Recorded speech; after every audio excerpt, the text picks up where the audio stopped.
Muy buenas a todos, gente, ¿qué tal? ¿Cómo estamos? Aquí MONTURAS, el canal, y estamos en Diablo 4 y vamos a reaccionar a otro gameplay de este maravilloso juego. Aquí nos van a enseñar un poquito los monstruos y un poquito más cositas de este juego, ¿vale?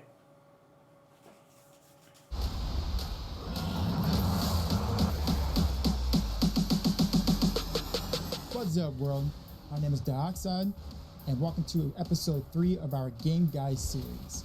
This time around, we will be talking about monsters, mounts, and treasure goblins. And we also got a little bit of a surprise towards the end. When you first arrive in-game, you'll be fighting standard monster types. They belong to one of 6 monster families that you can find scattered across the land. The monster families you will come across are the cannibals, the drowned, the fallen, the ghoul, the goatmen, and the skeleton family. Each family are located in particular parts of the world and behave drastically different from each other in how they approach or flee from you. While standard monsters tend to not pose much of a threat, their elite counterparts do, and they don't take too kindly seeing their lesser friends disposed of in such a quick fashion. The elites are significantly more dangerous, and they are equipped with a variety of different affixes to give you a really hard time in battle.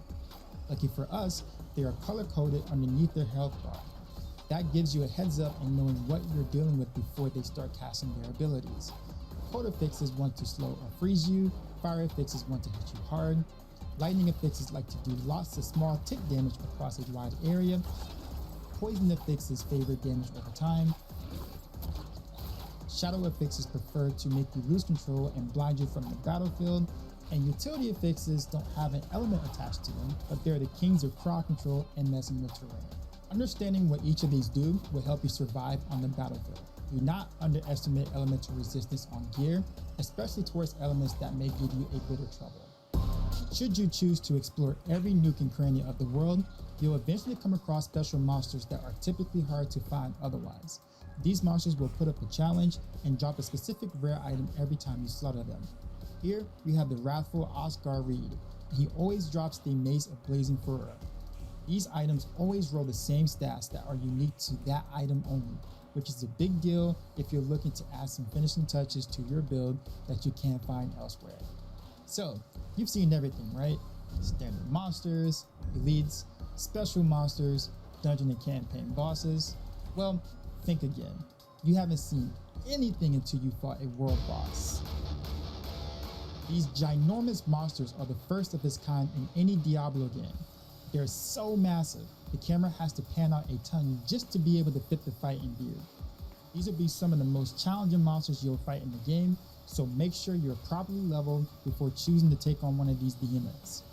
Be sure to check your map, as the game will let you know when and where a world boss will show up. A world boss's health bar has 4 breakpoints. Once a breakpoint is reached, the red arrow flips up and turns gray. This indicates that you're in the next phase of the fight, while also dropping multiple healing vials. Each phase becomes increasingly more challenging. Immediately beneath the health bar is a stagger bar that fills when crowd control is dealt. Once full, the world boss is rendered helpless for around 12 seconds. Use this time to unleash as much hell as you possibly can. Each world boss has a unique mechanic in addition to being staggered.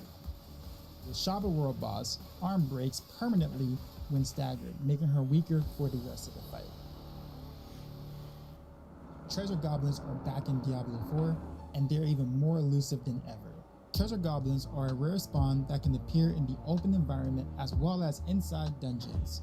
You can even see it on the mini-map when one is close, as well as a distinct sound you can hear. When you see one, drop everything you're currently doing and pursue it, as they can despawn after some time after being hit, and they carry lots of valuables from gold to legendaries. I know you're thinking, but there's tons of mobs in the elite trying to kill me. Should I still chase the goblin? The answer is always yes, as that's what makes running into one so exciting. Make it pay dearly for flashing that huge bag of goodies in your face with no intent to share. It deserves no less. Diablo 4 has a huge open world, one in which you're not going to want to travel by foot, but now we have mounts for that. Mounts are locked behind priority quest mount Donan's Favor, which requires you to progress through the campaign.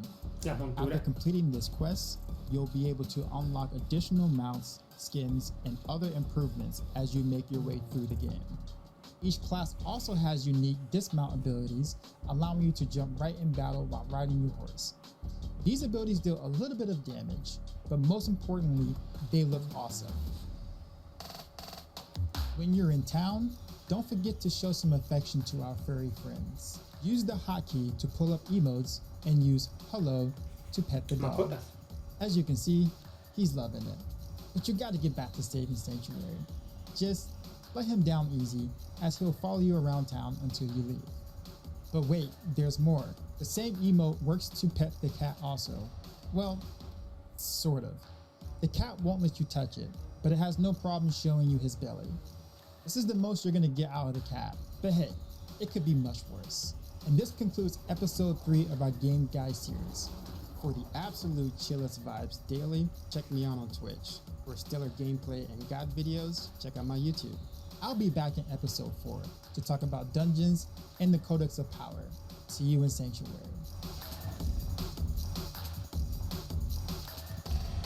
Pues nada, aquí lo tenemos.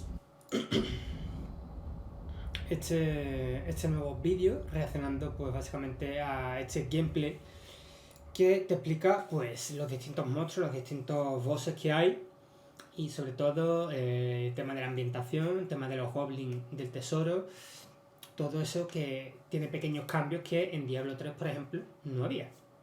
Así que espero que os haya gustado este vídeo, dale a like, suscribiros al canal, activar la campanita para más, compartir el vídeo y ya sabéis que estoy subiendo todos los días 3 vídeos diarios, así que dale bastante caña. Os dejo las redes sociales en la descripción para que me sigáis y el botón de miembro y el botón de gracias activado para que apoyáis directamente al canal. Nos vemos en la siguiente. Adiós.